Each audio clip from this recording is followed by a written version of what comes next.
The phone call came from my sister Emily 3 weeks before her wedding. "Lisa, we need to talk about the wedding." I was folding laundry while my daughter, Sophie, played with blocks on the living room floor. She was 6 years old, humming to herself as she built elaborate towers. "What's up? Do you need help with anything?" Emily's voice went tight. "Actually, Brian and I have been discussing the guest list. We've decided it would be best if Sophie didn't attend." My hands stopped moving. "What?" "It's going to be a very formal event. Lots of people. Loud music. We're worried she won't be able to handle it. And honestly, we don't want any disruptions. You understand." Sophie had Down syndrome. She was joyful, loving, and yes, sometimes she got overwhelmed in crowded spaces. But she was also my daughter. "You're uninviting my 6-year-old daughter from your wedding?" "We're not uninviting her. We're just saying maybe it's better if she stays home. You can still come. Mom said she'd babysit." "You asked Mom to babysit so I could come to your wedding without my daughter?" "Lisa, don't make this dramatic. She's not normal enough for this kind of event. Brian's family is very traditional. His grandmother is going to be there. We just want everything to be perfect." The words hung in the air. Not normal enough. "I see," I said quietly. "So you understand? You'll come without her?" "No, Emily, I won't. If my daughter isn't welcome, then neither am I." "Lisa, you're being ridiculous. It's my wedding, and she's my daughter, your niece, your family. But clearly, you don't see it that way." I hung up before she could respond. For the next hour, I sat on the couch while Sophie played, oblivious to the conversation that had just excluded her from a family celebration. She brought me her favorite stuffed elephant, concerned by the tears on my face. "Mama's sad." "A little bit, sweetheart, but I'm okay." "Hug helps?" She climbed into my lap and wrapped her small arms around me. And something crystallized in that moment. If my sister thought Sophie wasn't good enough for her wedding, then Sophie deserved a celebration that actually wanted her there. I pulled out my phone and started making calls. My cousin Amanda answered on the second ring. "Hey Lisa, what's going on? Have you heard about Emily's wedding guest list?" "You mean about Sophie?" "Yeah, Emily told Mom that Sophie wasn't invited because she'd be too much to handle." I was furious. "I almost called you." "I'm not going to the wedding," I said. "And I'm having a party here instead. Same day, for Sophie. Would you come?" Amanda didn't hesitate. "Absolutely. What time?" 2 o'clock. The wedding starts at 4. "Come early. Bring the kids." Over the next 2 hours, I called 15 people. My brother James, my aunt Carol, my childhood best friend Nicole, Sophie's occupational therapist, and friends from Sophie's adaptive dance class. Each conversation was brief. "I'm having a celebration for Sophie on June 10th. Would you like to come?" Every single person said yes. Most already knew about Emily's decision. Some were outraged. None were surprised by my choice. My brother James called me back 20 minutes later. "Lisa, I talked to Megan. We're not going to Emily's wedding. What she did is unforgivable. We'll be at your place instead." "James, you don't have to." "Yes, I do. Sophie is family. Emily needs to understand that you can't treat people this way. Especially kids. Especially family." By evening, I had 23 confirmed attendees for Sophie's party. I didn't tell Sophie what had happened with the wedding. I just told her we were having a special party because she was wonderful. Her face lit up. "A party? For me? For you? Can we have pink lemonade?" "We can have whatever you want." The week before June 10th, my mother called. "Lisa, Emily is very upset. Half the family isn't coming to her wedding." "That's their choice, Mom." "But you're having a party on the same day. You're trying to ruin her wedding." "I'm celebrating my daughter, the one who wasn't good enough for Emily's special day." "Emily didn't mean it like that." "Then how did she mean it, Mom, when she said Sophie wasn't normal enough?" Silence. "You could have been the bigger person," Mom finally said. "I am being the bigger person. I'm showing Sophie that she matters, that she's loved, that she doesn't have to shrink herself to make other people comfortable." "But it's Emily's wedding day. And it's Sophie's childhood. Emily will have one wedding. Sophie will remember for the rest of her life whether her family chose her or abandoned her. I'm making sure she knows she was chosen."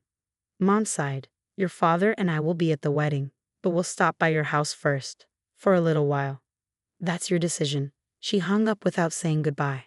June 10th arrived sunny and warm. I decorated our backyard with streamers in Sophie's favorite colors, pink and purple. We set up tables with snacks and drinks. I made cupcakes with Sophie the night before, and she decorated each one with excessive amounts of sprinkles. Sophie wore her favorite dress, the one with butterflies. She spun in circles in the backyard, making the skirt flare out, laughing with pure delight. The first guests arrived at 1:30. Amanda and her family, carrying gifts for Sophie even though I'd said it wasn't necessary. Then James and Megan came with their 2 boys. Nicole brought her daughter, who was Sophie's best friend from dance class. By 2 o'clock, our house was filling with people. Sophie's therapist brought adaptive games. My Aunt Carol brought a karaoke machine. My brother set up his speaker system in the backyard. By 3 o'clock, I counted 35 people. The backyard buzzed with conversation and laughter. Sophie was the center of attention, dancing, playing, and being celebrated exactly as she was. My parents arrived at 3:15, staying for exactly 20 minutes before leaving for the wedding. Dad hugged Sophie tight. Mom kissed her forehead but avoided looking at me. By 4 o'clock, the exact time Emily's wedding was starting, our party was in full swing. Kids ran through the sprinkler. Adults clustered in conversation groups. Someone started a game of cornhole. Sophie and her friends performed an impromptu dance show they'd clearly been planning, complete with costume changes and very serious bows. The celebration had taken on a life of its own. What started as a quiet statement became something bigger. A gathering of people who understood that love doesn't come with conditions, that normal is a meaningless standard, that Sophie deserved to be celebrated, not hidden. Around 6 o'clock, my phone started buzzing with texts. My cousin Emma, who'd gone to the wedding, wrote, "This is awful. There are maybe 30 people here. The venue is huge. It looks empty."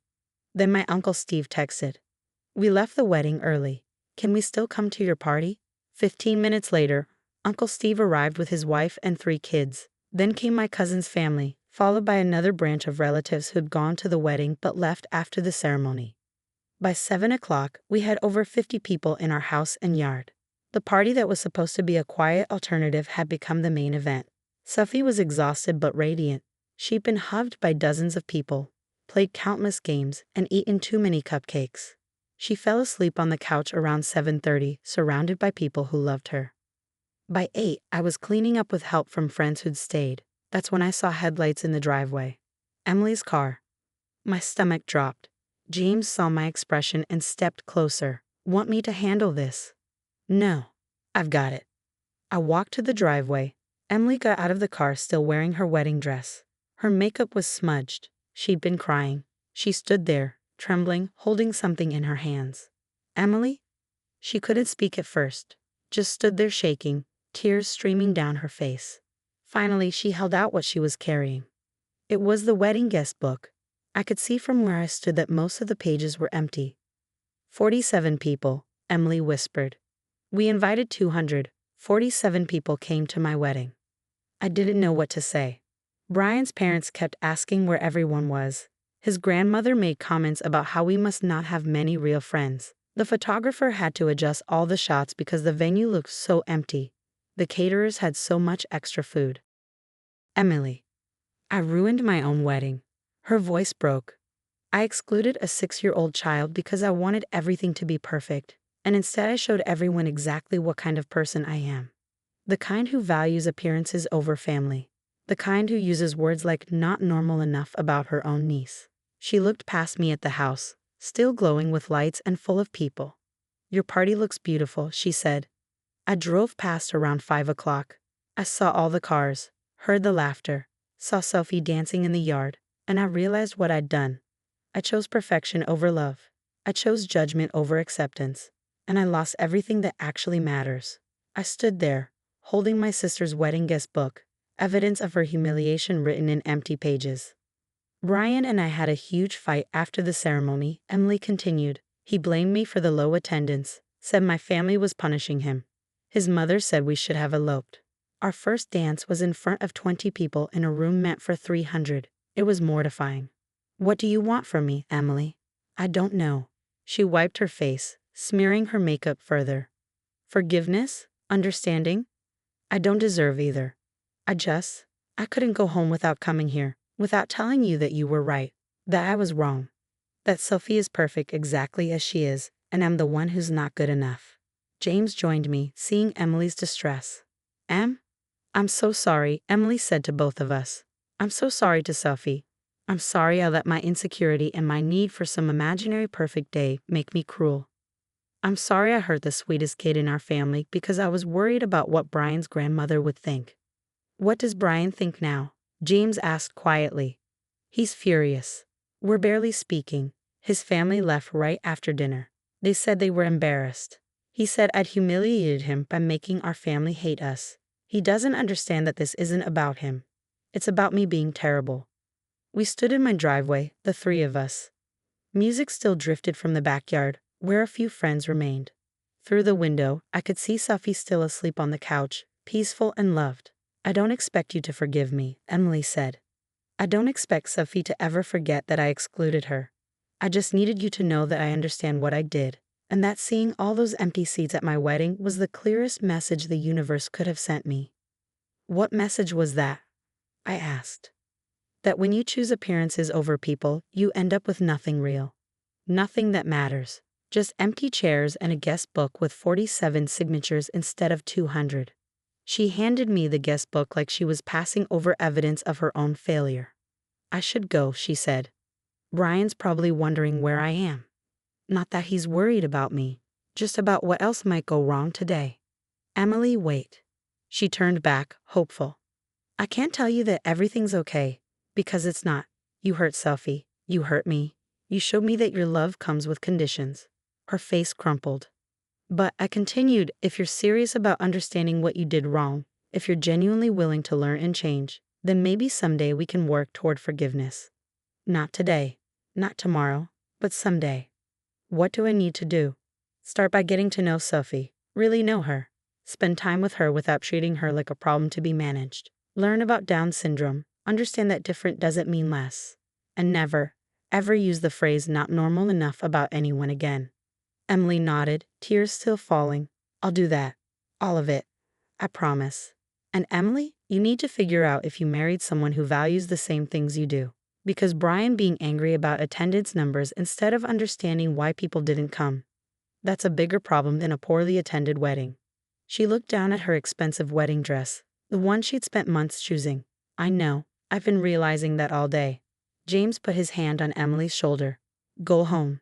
Think about what you really want, and when you're ready to actually be Sophie's aunt, not the person who excludes her, but the person who celebrates her, call Lisa. Emily hugged herself, shivering despite the warm evening. Thank you for not just slamming the door in my face. I didn't do it for you, I said honestly. I did it for Sophie, because someday she'll be old enough to ask why her aunt didn't want her at the wedding, and I want to be able to tell her that her aunt learned and changed and became someone worth knowing. Emily nodded and walked back to her car. She sat there for a moment before driving away, still crying.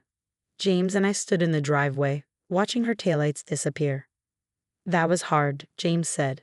Yeah, you think she'll actually change? I don't know, but I gave her the roadmap. What she does with it is up to her. We walked back inside. Sophie was stirring on the couch, blinking sleepily. When she saw me, she smiled. Best party ever, Mama. I sat down next to her and pulled her close. Yeah, baby, best party ever. Because it was. Not because we had the most people or the fanciest decorations, but because every single person there chose love over judgment, chose Sophie over appearances, chose what was real over what looked perfect. Emily's wedding guest book sat on my counter, a testament to what happens when you forget what actually matters. 47 signatures out of 200 invitations. Empty pages telling a story about empty priorities. But our house was full of people, of laughter, of acceptance, of love. And Sophie, the little girl who wasn't normal enough for a formal wedding, had spent the day being celebrated exactly as she was, perfect, beautiful, and worthy of everything.